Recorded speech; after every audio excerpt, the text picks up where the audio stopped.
यहाँ पर एक सिचुएशन है जिसमें ए एक अक्यूज्ड है किसका, receiving stolen goods knowing them to be stolen, यानी कि यहाँ पर जब वो उन स्टोलन गुड्स को रिसीव कर रहा है उस टाइम उसे पता है कि वो चुराई हुई वस्तुएं हैं। एंड इट इज प्रूव्ड हो जाता है कि that he was in position of a particular stolen articles, और ये चीजें प्रूव हो जाती हैं। तो यहाँ पर फैक्ट है, फैक्ट क्या है कि that at the same time उसी समय ही was in position of a many other stolen article. तो यहाँ पर ये जो फैक्ट है वो क्या यहाँ पर रिलेवेंट है? अगर वो रिलेवेंट है तो वो एविडेंस एक्ट के कौन से सेक्शन में रिलेवेंट है और किस तरह से रिलेवेंट है? तो इसको जानने के लिए इस वीडियो को एंड तक देखें ताकि आपको पता चल सके कि इस सिचुएशन के अंदर जो फैक्ट दिया गया है वो एविडेंस एक्ट के कौन से सेक्शन के अंडर आता है, या फिर हम कहें कि किसी व्यक्ति की स्टेट ऑफ माइंड क्या यहाँ पर एज ए फैक्ट के तौर पर रिलेवेंट हो सकती है, या फिर उसकी स्टेट ऑफ बॉडी है या कोई बॉडीली फीलिंग्स हैं, क्या वो यहाँ पर रिलेवेंट फैक्ट के तौर पर किसी केस के अंदर एज ए एविडेंस के तौर पर ली जा सकती है। तो hi guys, how are you all. आज हम इस वीडियो के अंदर इन्हीं कुछ क्वेश्चंस का आंसर पता करने की कोशिश करेंगे जिनको कि हम सेक्शन एविडेंस एक्ट के सेक्शन 14 के आधार पर देखेंगे कि किस तरह से यहाँ पर जो ये क्वेश्चन है हमारा वो यहाँ पे सोल्ड आउट होगा। और यदि हाँ इस चैनल पर अगर आप पहली बार आए हैं तो इसे सब्सक्राइब कर लें और बेल आइकन दबा लें ताकि ऐसे ही अगर और वीडियो देखना चाहते हैं तो उनका नोटिफिकेशन आपको मिल जाए। और एविडेंस एक्ट की जो प्लेलिस्ट है वो वीडियो आई बटन में या चैनल के प्लेलिस्ट सेक्शन में जा करके आप एक्सेस कर सकते हैं। अब देखते हैं कि जो हमारा सेक्शन 14 है वो क्या कहता है।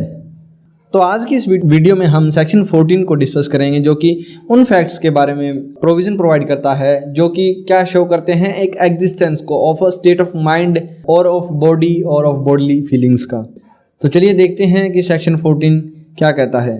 जो सेक्शन 14 है वो क्या कहता है कि फैक्ट्स जो कि शोइंग कर रहे हैं existence of a state of mind और ऑफ अ बॉडी और बॉडीली फीलिंग्स।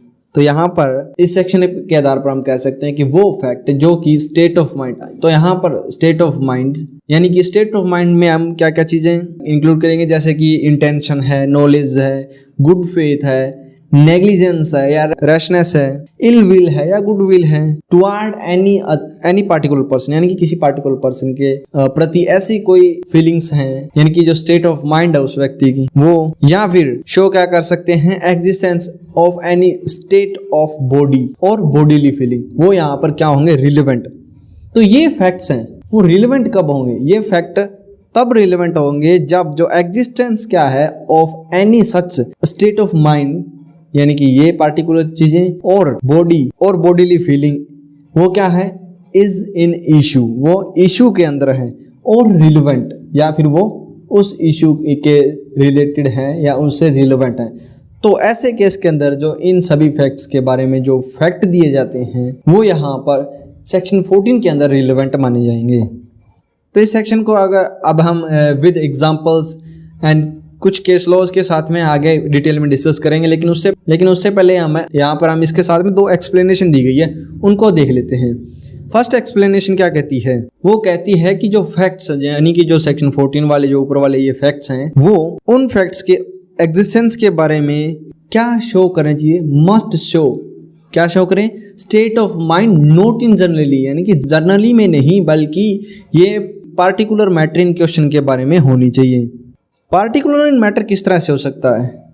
तो यहाँ पर इसको एक एग्जांपल के थ्रू देख लेते हैं कि जहाँ पर एक व्यक्ति प्रोसिक्यूटेड है for intentionally shooting down another, किसी व्यक्ति को वो शूटिंग डाउन करने के लिए प्रोसिक्यूटेड है, तो यहाँ पर इट मे बी शोन क्या हो सकता है कि दैट प्रीवियसली उसने अटेम्प्ट किया है शूट डाउन करने के लिए उस डिसीज्ड को, तो वो यहाँ पर रिलेवेंट होगा but not of the fact, परंतु वो फैक्ट नहीं होंगे कि that he is in a habit of intentionally shooting at the people, यानी कि वो एक ऐसी हैबिट के अंदर है जो कि इंटेंशनली पीपल्स के ऊपर शूटिंग कर रहा है, यानी कि वो एट ए जनरल आ जाती है, तो वो यहाँ पर स्टेट ऑफ माइंड शो नहीं कर रही। लेकिन जब अगर वो फैक्ट हो यानी कि उसने प्रीवियसली उस डिसीज के ऊपर पहले भी कभी शूट किया है यानी कि उसको मारने की कोशिश की है, तो वो फैक्ट पार्टिकुलर उस व्यक्ति के प्रति हो जाता है, तो जो फैक्ट है ये पार्टिकुलर वो यहाँ पर रिलेवेंट होगा एक्सप्लेनेशन 1 के आधार पर। अब देखते हैं एक्सप्लेनेशन 2 क्या कहती है। एक्सप्लेनेशन 2 कहती है कि जहां पर एक पर्सन अक्यूज्ड है एक ऑफेंस का, तो ऐसे केस के अंदर जो उसका previous commission है by the accused of an offense is relevant within the meaning of this section के अंदर, यानी कि इस सेक्शन के अंदर उसके द्वारा किए गए किसी प्रीवियस ऑफेंस को यहाँ पर रिलेवेंट माना जाता है इस सेक्शन के अंडर। तो उसका जो प्रीवियस कन्विक्शन है उसी व्यक्ति का, वो भी यहाँ पर रिलेवेंट फैक्ट होगा। तो इस एक्सप्लेनेशन के आधार पर यह क्लियर हो जाता है कि जहां पर एक व्यक्ति के previous commission of an offence relevant है तो उस केस के अंदर वहां पर प्रीवियस कन्विक्शन उस व्यक्ति की वो भी रिलेवेंट होगी।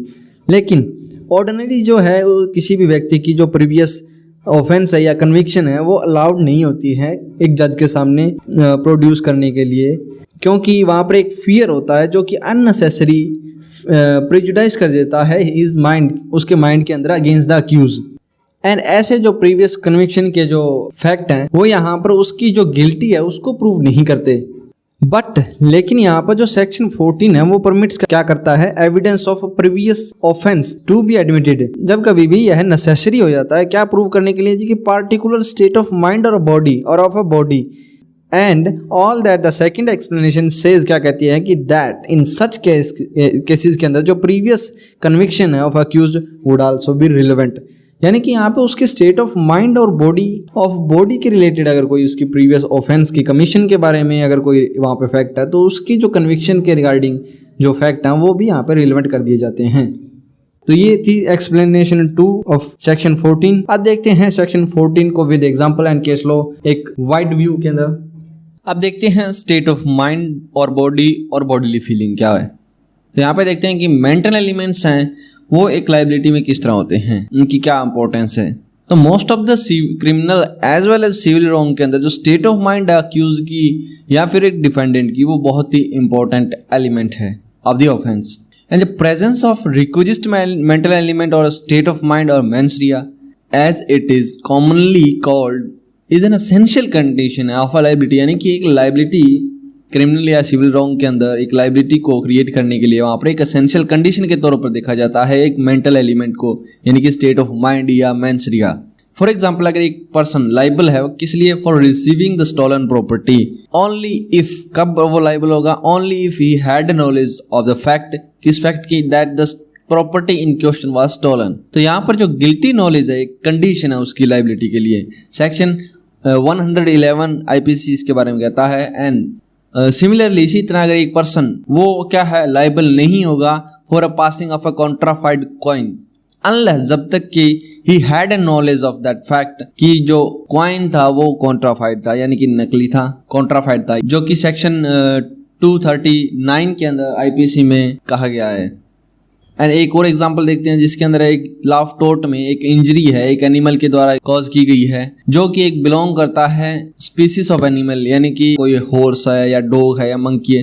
तो यहाँ पर जो व्यक्ति उनको रखता है तो इट इज लाइबल होगा if he kept it with the knowledge of its dangerous propensity की वजह से। उस नॉलेज के साथ में अगर वो उनको वहां पर रख रहा है, यानी कि उसे पता है उस मालिक को कि उसका जो एनिमल है whether it is a horse, dog और मंकी, कि वो एक डेंजरस है, खूंखार प्रवृत्ति का है, तो अगर उसे वहां पर नॉलेज होती है तो वो वहां पर लाइबल होगा।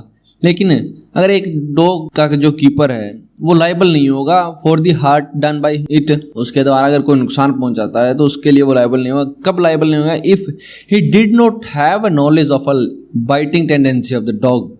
अगर उसको बाइटिंग टेंडेंसी के बारे में पता ही नहीं है उस डॉग की तो वो वहां पर लाइबल नहीं होगा।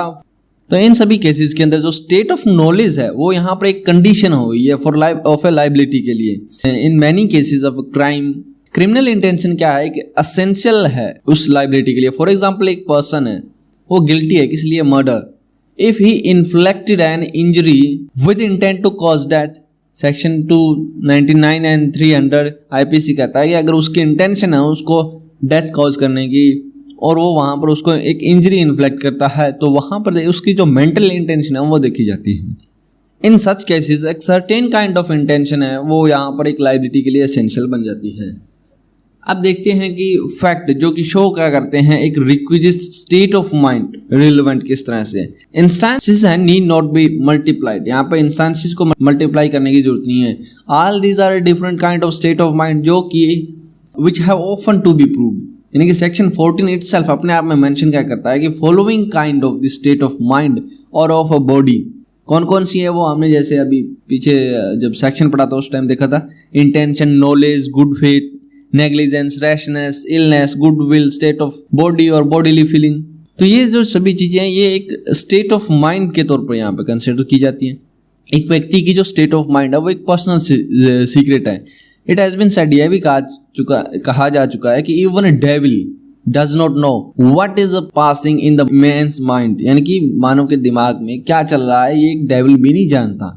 Nor is there any scientific method, ना ही यहाँ पे कोई ऐसा साइंटिफिक मेथड है जो कि एक ripping open a man's mind to see what was written here, यानी कि ऐसा कोई भी मेथड नहीं है जिससे पता लगाया जा सके एक व्यक्ति के या एक आदमी के माइंड को खोल करके कि उसमें क्या लिखा है वहां पर।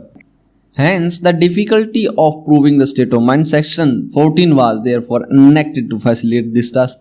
तो ये जो उसकी स्टेट ऑफ माइंड को प्रूव करने की जो डिफिकल्टी है उसको यहाँ पे फैसिलिटेट करने के लिए यहाँ पे सेक्शन 14 को एनेक्टेड किया गया है।